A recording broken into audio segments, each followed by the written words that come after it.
सुंदरवन जंगल में सीनू चिड़िया अपनी साथ टूनी चिड़िया के साथ रहा करती थी। सीनू चिड़िया बहुत ही लालची चिड़िया थी। एक दिन बबलू कबूतर घर आता है और अपनी माँ टूनी चिड़िया से पूछता है, माँ, सीनू चिड़िया कहाँ है? कहीं दिखाई नहीं दे रही है। बेटा, तुझे तो पता है शहर में कहीं भी सेल लगती है तो सीनू चिड़िया सबसे पहले जाती है।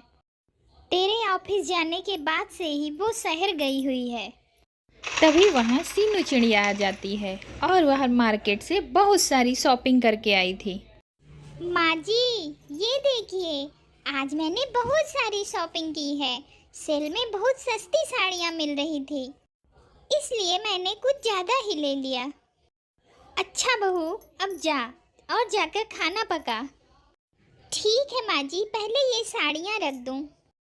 सीनू चिड़िया वो साड़ियाँ रखने के लिए अपने कमरे में चली जाती है। तब टूनी चिड़िया अपने बेटे से कहती है, बेटा, तू सीनू को समझा, इसकी लालच कहीं हम लोगों को मुसीबत में न डाल दे। ऐसे ही कुछ दिन बीत जाते हैं। एक दिन कालू कौआ मोहल्ले में शैम्पू बेच रहा था। शैम्पू ले लो शैम्पू, शैम्पू ले लो शैम्पू। जब सीनू उसकी आवाज़ सुनती है तो उसे बुलाती है। अरे ओ शैम्पू वाले भैया, इधर आना। कालू कौआ शैम्पू लेकर सीनू के पास आता है। बहन जी, ये सर्फ देखिए, 3 सीसी के साथ एक कुकर फ्री है। बहुत सस्ते में दे रहा हूँ। कहिए बहन जी, कितने पैकेट दे दूँ? अरे ओ भैया, जरा रुको, मैं अपनी सासू माँ से पैसे लेकर आती हूँ। सीनू सर्फ खरीदने के लिए अपनी सास से पैसे लेने जाती है। माँ जी, अरे ओ माँ जी, बाहर शैम्पू वाला आया है, बहुत सस्ते में दे रहा है। 3 सीसी के साथ एक कुकर फ्री दे रहा है। कहिए माँ जी, कितनी सीसी ले लूँ? अरे बहू, तू क्यों लालच करती है? फ्री के चक्कर में हर समय पड़ी रहती है। अरे बहू, जरा अच्छे से जांच परख कर ले, शैम्पू सही तो है ना? अरे माँ जी, आप बेकार में चिंता करती हैं। मैंने देखा है, जंगल के सारे पक्षी उसी से शैम्पू खरीद रहे थे। अच्छा अच्छा, ठीक है बहू, ये ले पैसे। अगर तू इतना कह रही है तो खरीद ले। सीनू पैसे लेकर आती है और 3 बोतल शैम्पू खरीद लेती है। साथ में उसको एक कुकर फ्री में मिल जाता है। फ्री का कुकर पाकर सीनू चिड़िया बहुत खुश होती है। अगले दिन सीनू रसोई में उसी कुकर में खाना बना रही थी। तभी सीनू चिड़िया की सास आवाज़ लगाती है, अरे बहू, जरा इधर आ। सीनू चिड़िया अपने सास के पास चली जाती है। तभी इधर रसोई से जोरदार धमाके की आवाज़ आती है। अरे बहू, ये क्या? ये रसोई में धमाका कैसा? चल चल कर अंदर देखते हैं। सीनू और उसकी सास टूनी जब अंदर आकर देखती हैं तो उनकी आंखें फटी की फटी रह जाती हैं। अरे बहू, ये देख, ये क्या हुआ? कुकर तो फट गया। मैंने तुझे कितनी बार मना किया है, लेकिन तू मानती नहीं है। तेरे लालच के चक्कर में हम तो बर्बाद हो जाएंगे। माँ जी, आप मुझ पर इतना गुस्सा क्यों कर रही हैं? माँ जी, मैं तो 2 पैसे बचाना चाहती हूँ। अब उसने मुझे गलत कुकर दे दिया तो मैं क्या करूँ? अच्छा बहू, अब तू रोना धोना छोड़। तुझे पता है ना, आज चमेली तोती के घर शादी में जाना है। जा जा, तू जो उस दिन सेल से साड़ियाँ लाई थी ना, जाकर निकाल ला। आज उसी को पहनकर हम सास बहू जाएंगे। ठीक है माँ जी, मैं अभी निकालती हूँ। सीनू चिड़िया उन साड़ियों को निकालने के लिए अपने कमरे में चली जाती है। सीनू चिड़िया अलमारी से उन साड़ियों को निकालती है और जब उसे खोल के देखती है, अरे ये क्या? ये तो सारी साड़ियाँ फटी हुई हैं। अब मैं माँ जी को क्या जवाब दूंगी? तभी टूनी वहाँ आ जाती है। अरे सीनू बहू, तूने साड़ियाँ निकाल दी? अरे माँ जी, क्या कहूँ, ये सारी साड़ियाँ फटी हुई हैं। मेरे लालच के कारण ही ये सब हुआ है। माँ जी, मैं आपसे वादा करती हूँ, लालच नहीं करूँगी। अच्छा अच्छा ठीक है बहू, तुझे अकल आ गई, यही बहुत है। चल चल हम बाजार चलते हैं और वहाँ से नई साड़ियाँ लेकर आते हैं।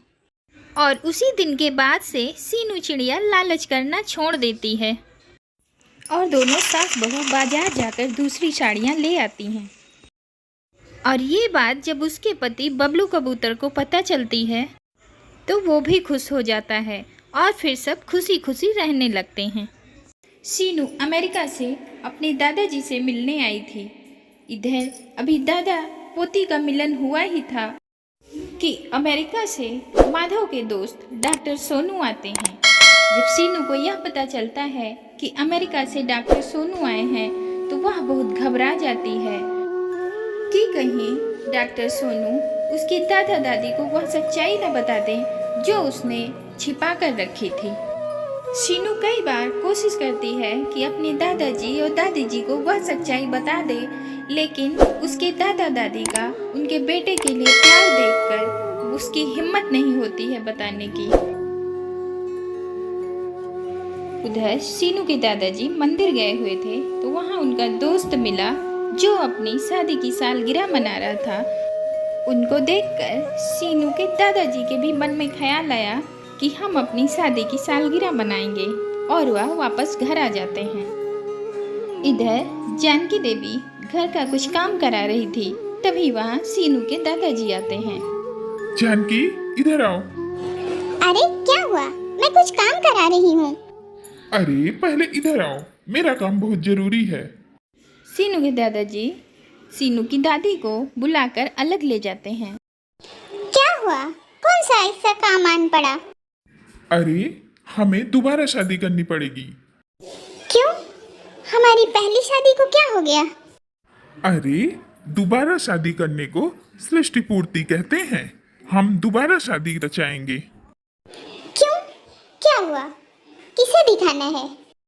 दिखाना नहीं, बहाना है अपनी माधव को वापस बुलाने का। माँ बाप की सृष्टि पूर्ति में बेटे को आना ही पड़ता है। ऐसा ऐसा करेंगे तो माधव आ जाएगा। अरे अरे उसे आना ही पड़ेगा, नहीं तो हमारा संबंध उससे हमेशा के लिए टूट जाएगा। ठीक है जी। माधव के वापस आने की खबर सुनकर जानकी देवी की खुशी का ठिकाना न रहा। उधर सीनू के दादाजी सीनू को माधव के कमरे में ले जाते हैं। आओ बेटी आओ। आप मुझे यहाँ क्यों लाए हैं दादाजी? तुम्हें यहाँ कुछ महसूस नहीं हो रहा? किसी अपने की महक नहीं आ रही तुम्हें? अरे पगली, ये तेरे बाप माधव का कमरा है। इतना सुनते ही सीनू भावुक हो जाती है और वह अपने पिताजी के कमरे को एक एक चीज को बहुत ही निगरानी से देखती है। इसी पालने में झूल झूल कर उसका बचपन जवान हुआ है। अब इसी कमरे को तुम्हें आबाद करना है। किसी चीज की कमी रह जाए तो नौकरों से कहकर मंगवा लेना। दादाजी, कोई मेहमान आ रहा है क्या? हाँ सीनू, हमारी सृष्टि पूर्ति के लिए मेहमान बनकर इस हवेली का मालिक आ रहा है। क्यों नहीं हमारा सोचते? माधव आ रहा आए है। नहीं और मैं अच्छी इतना तरह से कहकर जानती सीनू हूँ के वो क्यों दादाजी नहीं आए वहाँ हैं। से चले जाते चलते हैं। हैं आपसे। अब मौसम सीनू के खराब पैरों हो के गया। नीचे से फ्लाइट तो जैसे कैंसिल हो गई। जमीन ये खिसक तो गई। सब बहाने हैं। वह सच्चाई इरादा दादाजी बना को लेते कैसे तो बताती कैसे नहीं आ कि सकते उसके थे? पिताजी नहीं तो आए अब तो इस मैं- दुनिया में आप है ही देख नहीं, लीजिए, सो तो वो जाइए कैसे दादाजी। वापस आ सकते ये हैं। तुमने क्या लगा रखा है? सीनू दूध हर पीजिए तरफ और से सो निराश हो गई थी आपकी और वह सेहत बहुत के लिए टूट चुकी दादाजी, थी। आप इसलिए वह जागेंगे भागती तो हुई सोचेंगे गंगा मैया के और तट पर सोचेंगे पहुंच तो जाती है परेशान और होंगे, उन्हीं से और अपनी परेशान शिकायतें होंगे, करती तो है। तबीयत खराब होगी। कैसी माँ है ना तू? मैं दूध पीऊंगा अपनी बेटी की और समस्या ना का ही ये मैं हल दिया। सोऊंगा। क्या मांगा था मैंने तुमसे? मैं सृष्टि छोटी पूर्ति सी मदद ही मनाऊंगा। तो मांगी थी मैंने हाँ, आपसे। माधव नहीं है तो क्या अपने हुआ? माँ बाप की मौत आप की लोग तो खबर है ना? इन लोगों को हम बिना एक और तकलीफ दिए बिना सुना सके। लेकिन वकील क्या? लेकिन वो तूने क्या मुझे सोचता क्या है दिया? कि वो हमें मेरी हरा सारी देगा? उम्मीदों को मिट्टी में मिला मैं दिया। उसका बाप हूँ, बाप। कितनी बार मैंने तुम्हारे किनारों पर श्रद्धा के भाव से खून के आंसू बहाए हैं, लेकिन तुम पर कोई असर नहीं हुआ।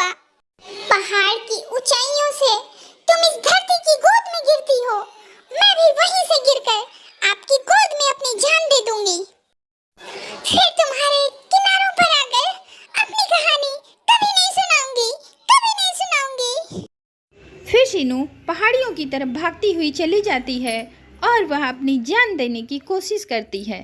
तभी वहाँ उसके घर का नौकर आ जाता है। छोड़ दो मुझे, छोड़ दो शंकर काका, छोड़ दो मुझे। तभी शंकर काका सीनू को एक थप्पड़ खींच कर लगाते हैं। काका, मैं मर जाना चाहती हूँ। मर जाना चाहती हो? अपने माँ बाप की अस्थियां तो डुबोई नहीं, तो तुम्हारी अस्थियां कौन डुबोएगा? मैं? इतना सुनकर सीनू चौंक जाती है कि यह सब बात शंकर काका को कैसे पता चली। तुम्हें ये सब कैसे पता? हाँ, अचानक मैंने तुम्हारी और डॉक्टर सोनू की बातें सुन ली थी और तभी मैंने फैसला किया कि तुम एक बहुत बहादुर लड़की हो। लेकिन यह है तुम्हारी बहादुरी? हालात से डरकर मर जाना चाहती हो? तो मैं क्या करूं काका? मैं क्या करूं? दादाजी अपने बेटे को बुलाने के लिए सृष्टि पूर्ति मना रहे हैं। तो मैं मरने वालों को कैसे बुलाऊं? कैसे? तो तुम खुद को मार डालना चाहती हो? तो एक काम करो, जहां मरने वालों की अस्थियां डुबोई जाती हैं, वहां तुम मुझे डुबो दो।